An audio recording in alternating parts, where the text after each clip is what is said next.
welcome everyone who's joined today, and to thank you for giving up your time to come along to our webinar, which is entitled How to Voice Enable EMIS Web. As I said, my name's Simon Wallace. I'm the CCIO for Nuance Communications, and I'm really pleased to be co-hosting this webinar with our partner Crescendo, who will be doing a demonstration of speech in EMIS in a short while. Just a little bit of housekeeping. If you do have any questions during the presentation, then please type them into the Q&A box, which you can find in your Zoom control panel. Please put them there rather than in the chat box. That'll just make it easier for me to coordinate all of that. And then I'll be posing your questions at the end. And any that we don't manage to do, don't worry, we'll collate those and we'll get some answers to you in due course. We are meant to have two panelists today. We've got Paul Morgan, who will introduce himself in a moment, and then Dr. Kamar Siddiqi, who's a GP at the Cambridge House Surgery, Stoke-on-Trent. He's been a bit delayed, I think, and is not with us at the moment. So I'm going to shuffle the agenda just a little bit, and hopefully with the demands he's got on his time in his practice, he will be able to join us, because I'd like him to share some of his experiences of using speech in his practice. But without further ado, let me just introduce Paul. Paul, would you just give a little bit of background about yourself? Yeah, sure. Good afternoon, everybody. Thanks for joining. My name's Paul Morgan. I'm a sales consultant. I've been with Crescendo for almost 15 years. So yeah, I've spent quite a large part of my career with speech recognition. Great, thanks, Paul. And the timing is perfect. Kamar Siddiqi, you're most welcome. Thank you very much for joining us. I'm sure you're inundated. As you know, my name's Simon. I'm the host of this webinar. And I wondered if you'd mind just a little bit of introduction for those on the webinar of just who you are and where you're from. Maybe a mute thing. Down in the bottom left corner, there's a button you can unmute yourself. Can you hear me okay now? Yeah, perfect, Kamar, perfect. Super. My name's Kamar Siddiqi, GP in Stoke-on-Trent. I've been here for almost 15 years, and really sort of my experiences with EMIS and DocMan, using it on a regular basis, and just found a tremendous amount of fatigue, quality of consultations deteriorating, hand and wrist pain.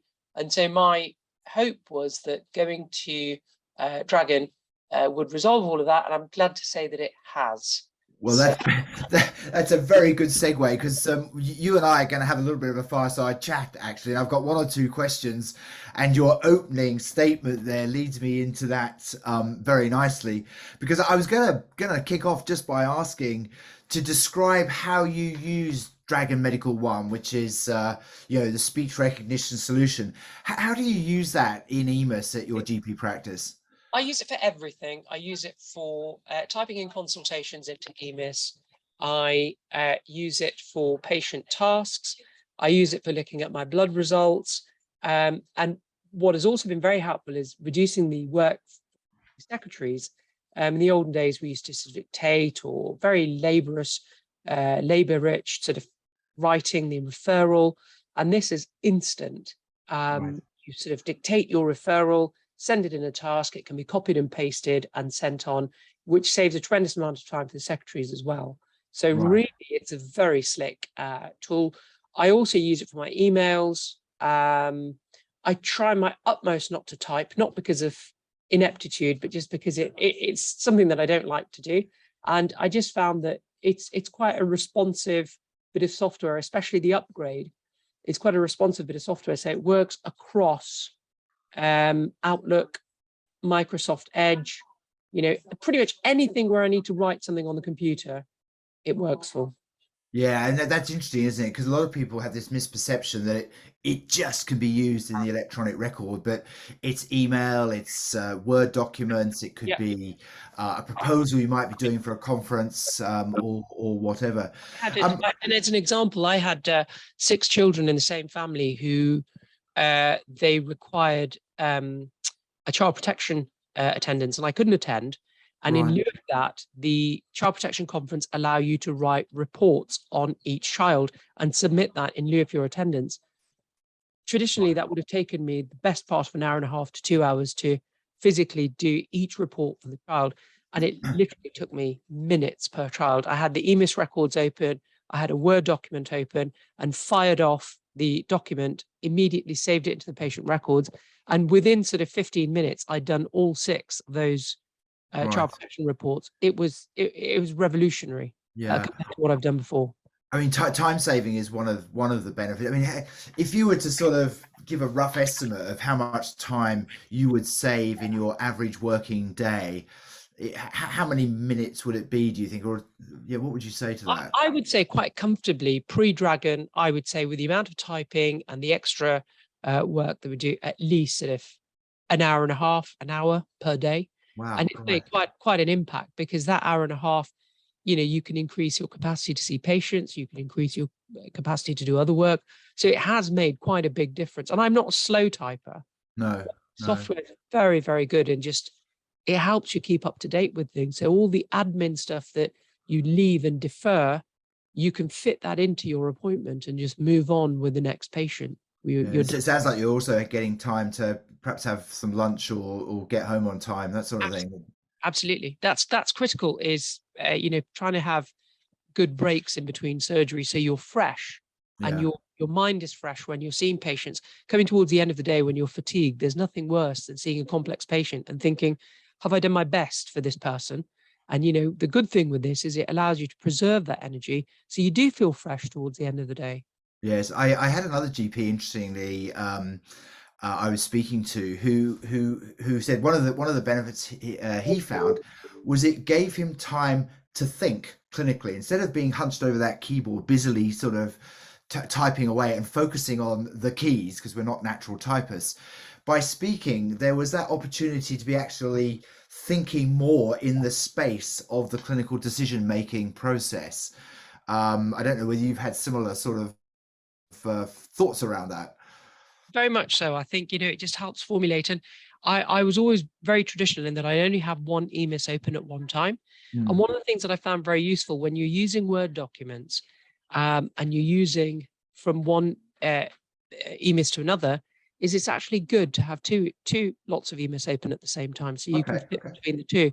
So just when you're using the Dragon software, it sometimes helps to have 2 EMIS. You have to have one EMIS open to link in with DocMan, and I can't speak for System 1, but I know for purists they'll probably be, shocked that you can open 2 EMISs at the same time. It's not exciting. It's just very helpful to have that summary of doing things or for instance, when you're sending a patient task, or when you're requesting a radiology request and you want to get information that was on EMIS, but you can't do it because the task locks it out and you're dictating, then if you've got a second EMIS open, you can get all the information you want from the second EMIS and flip back to your task. Yeah, so, it's very interesting, isn't it? Because the speech does its stuff, that's fine. But what you're articulating there really well is the workflow bit. It's how to work the system as best as possible, as well as the speech. And by having two instances of EMIS open, you're doing even better. But it's a whole workflow piece that you're articulating, isn't it?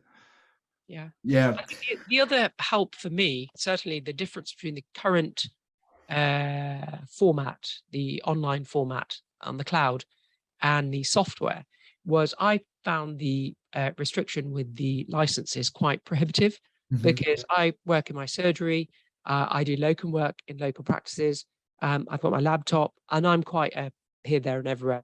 I do my own work, but I'm everywhere. And I found that 4 licenses quite prohibitive. And my experience has been over the last few weeks, I'm literally able to turn up somewhere 3 or 4 minutes early, download the latest version. It takes minutes, and I'm up and running. And that has been a big game changer, because the places where I was going where I didn't have a license, I was taking my laptop and using Dragon to type in my notes without a smart card. But then I had my smart card logged into the EMIS. So it was a nightmare. And this is really good, because it just means within a few minutes, I've got Dragon up and running in any surgery where I am. And that's a big thing. It's not so for people who rove, for people who locum, it's a big thing. I think it's worth mentioning what you're actually talking about is the speech being available through the cloud. Before it was just on the sort of the desktop or the laptop, and that's where it was. But now Dragon Medical One is a cloud-based solution, and with your single sign-on, your single license, you can take that to wherever. And even be using it from home as well. I wanted to just ask, just very briefly, I think one of your nurse practitioners has been using it as well. Is that correct? How he or she found it? I mean, I've again noticed excellent detail in her consultation. Timekeeping has been a factor. You know, even though we give more time for the advanced nurse practitioners, timekeeping is always a factor with patients. And I found that her consultations are more detailed. She's running better, you know, in terms of the timekeeping. And really, again, it's something that, having used it, she feels that, you know, gosh, it's completely different. Life is completely different. And she has also noticed when she goes to the practices that don't have it, it's a really labor-intensive task to go back to typing. I would say once you've dipped your toe in this and you've experienced it, there's no going back. It doesn't matter. It doesn't matter what the annual fee is. You won't go back to typing, because once you've experienced it, it's just a no-brainer. Really. So I was about to ask you a hypothetical question. It's a nice lead into that. If for some reason I was to switch it off or take it away, how would you feel? It would be a disaster. Quite frankly, you and I would fall out. It would be a disaster. All right, well, listen, we're not going to do that, and I think I better move on from any hint of that. But listen, thank you very, very much for your thoughts on that. I think I'd like to for you to stay if you do have some time for any Q&A at the end. But I think it would be really good now, Paul, if you could just show what Dragon Medical One looks like in EMIS, and just give a little demonstration of some of the bells and whistles, and then we'll come back, and if those on the webinar have got any questions, please put them into the sort of the Q&A section rather than the chat. So Paul, it might be worth you now sharing your screen and taking it from there. Okay, thank you very much, Simon. I trust you can see my screen okay now. We can, yeah. Go, great stuff. So yeah, as Dr. Siddiqi was mentioning, so consultations, obviously, let's use that as the first example. So I'm going to just obviously nip in here. What we've done in Crescendo, we work with EMIS and obviously with Nuance as partners. So what we've also written some additional sort of functionality around navigating yourself around the system. So I'm just going to switch my mic on and we'll do some dictation, but I'm not going to be clicking. I'm just going to be speaking. Problem. Rheumatic fever. Code list.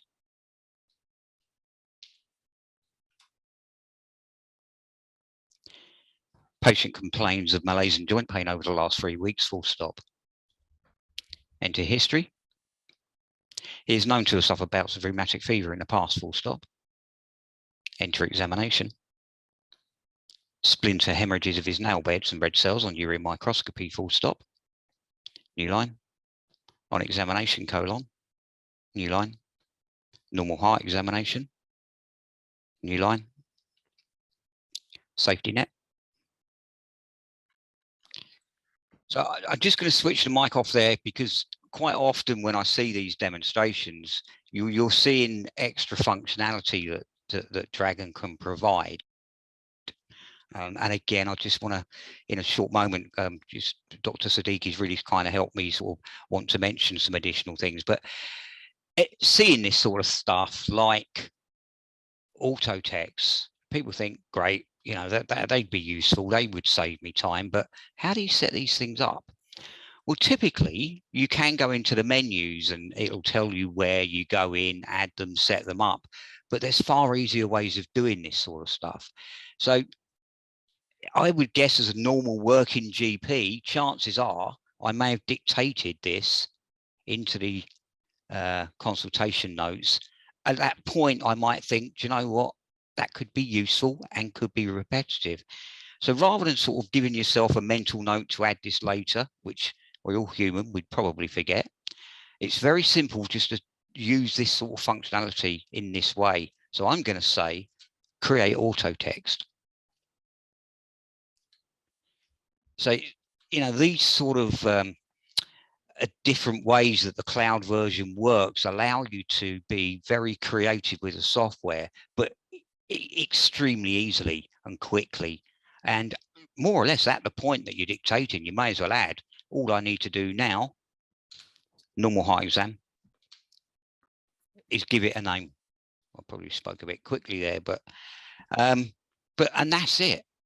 That's how you can use that particular part of the functionality. And again, just going back to Dr. Siddiqi's words back there, where you can install the software wherever you need to work, if you'll be in a locum,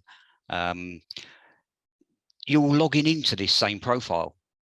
So this auto text that I set up during my clinic today is available to me when I go and do my locum work as well. And that's the same to be said for any other customization that Dragon has. So again, this is where the cloud version really does come into its own. Okay. With letters and things like that, typically, if you're a doctor that does produce your own documents, then it's a no-brainer.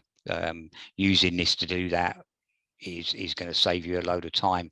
If you're just used to dictating, and again, Dr. Siddiqi mentioned, typically what he would do in his practice is create a task. Okay, so you can task a referral through to a secretary. Let's just do a little bit more dictation. Those of you viewing, what you'll notice is the way that these systems work today, the accuracy levels that you get are because it doesn't type as you speak. So Dragon is listening and analyzing your speech, and not only, only when you break in dictation does it transcribe what you've said.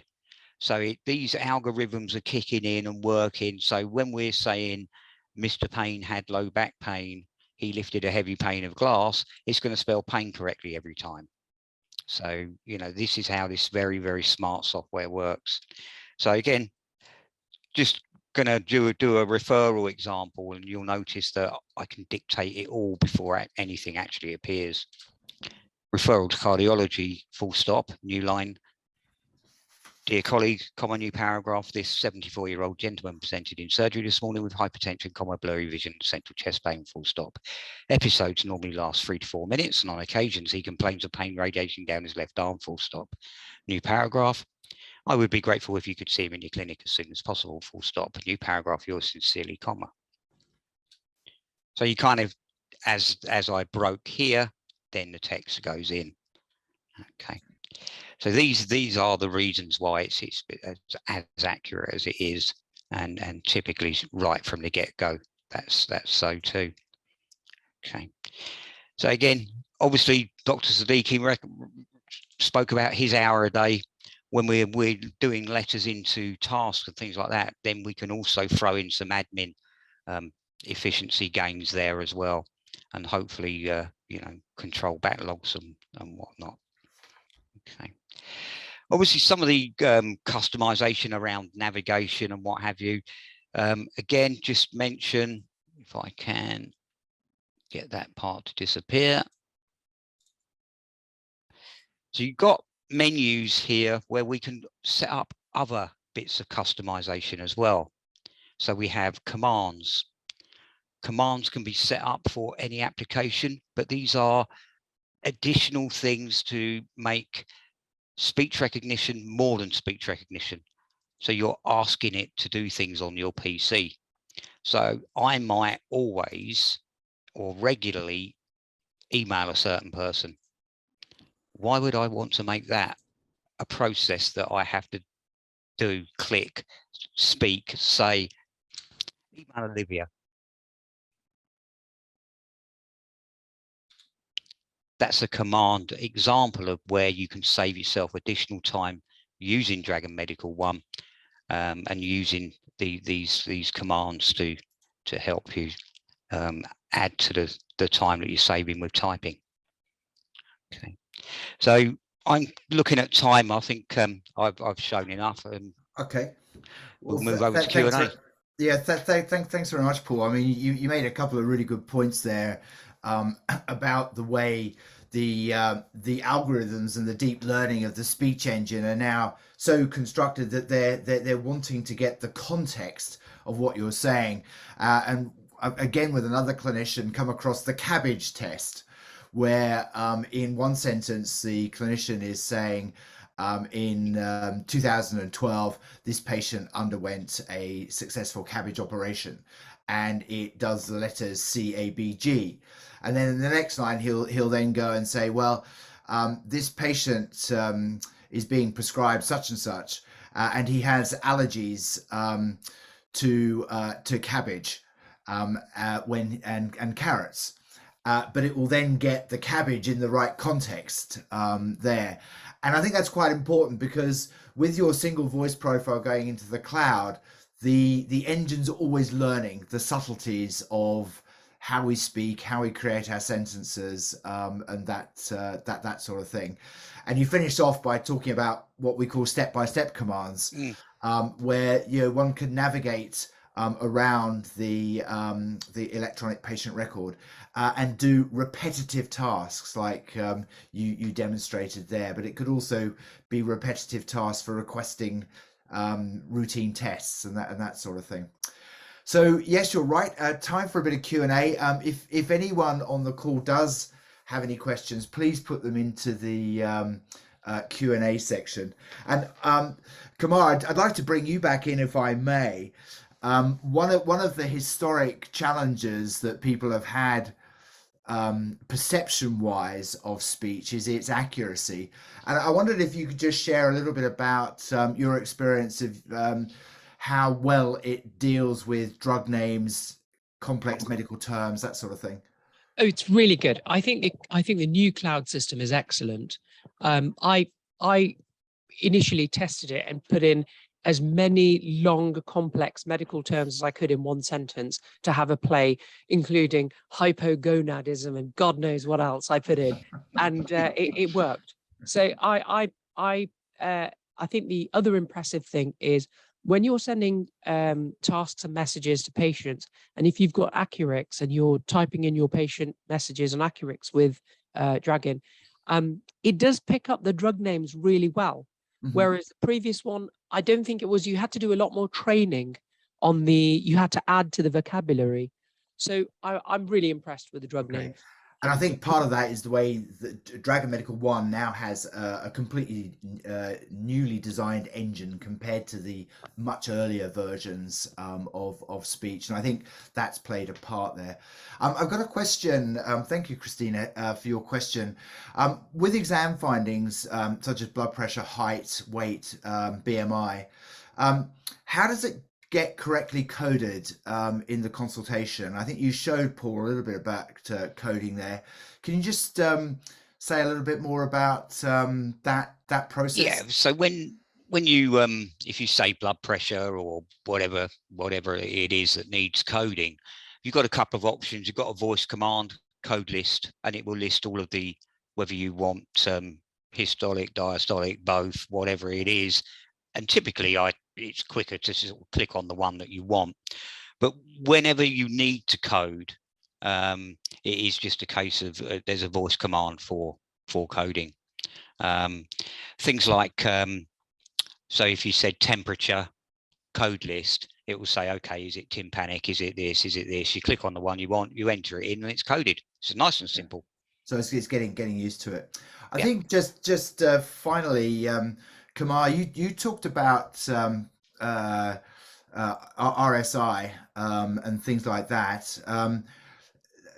It's very interesting, isn't it? A good example of a person with dyslexia who found speech compared to typing really. You mentioned RSI. Can you say a little bit more about that? Yeah, Was so that a specific person? Yeah, I had it was me. I had towards the end of the day, I'd get wrist pain. I had all the mouse adjustments. I had the wrist extension on the keyboard, and I just felt, I'm quite an active chap, and I just felt my wrist was starting to hurt. My fingers started to become achy, and I got seriously concerned. And especially coming to the end of a busy day, Yeah. you've been doing this all day, every day. You're sat in the same position. You try and get up as much as possible, but I was, seriously worried. And all of those issues have actually resolved because I'm not doing as much typing. And one of the biggest regrets that I had when I qualified for medical school, I'm off an age where when we were at school, we had RSA word processing and typing 1, 2, and 3. And I thought, God, if only I could type, I'd be a better doctor. But actually, in hindsight, you don't need to. Because this takes the effort out of it. And so all those repetitive strain injuries, perhaps for a young GP coming in, they're probably thinking, what are you talking about?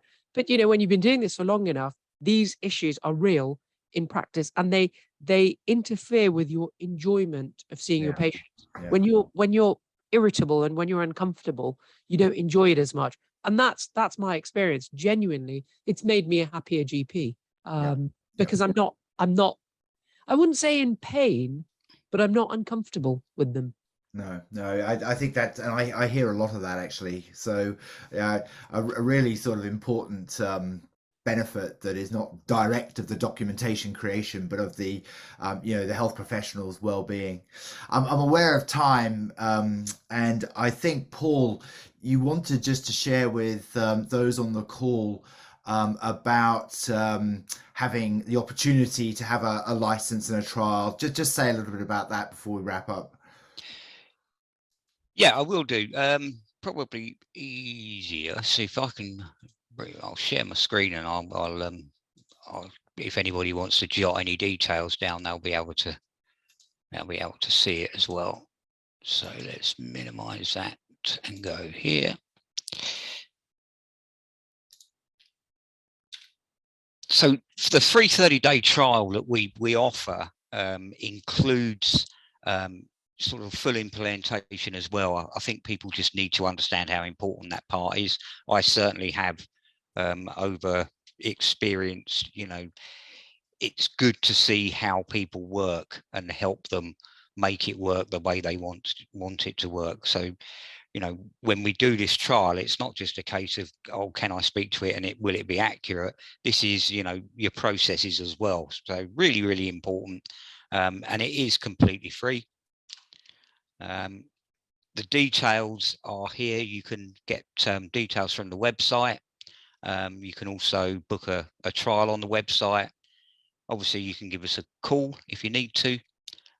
All our details, drag this out of the way. Telephone number there, email, however you want to contact us. If you'd like to arrange a trial, that we're more than happy to set that up for you. Brilliant. Okay. Thank you. Well, listen, thanks very much, Paul. We're at the top of the hour. Christina, I see you've asked a question about work with protocols and templates. Yes, it does. In the interest of time, why doesn't Paul get directly in touch with you and he can say a little bit more about that? Because I think the protocols and templates is really important. But suffice it to say, listen, I'd just like to thank our guest speakers, Kamar Siddiqi and Paul Morgan. 30 minutes flies by, doesn't it? We could have done another 15 minutes easily chatting about one's experiences.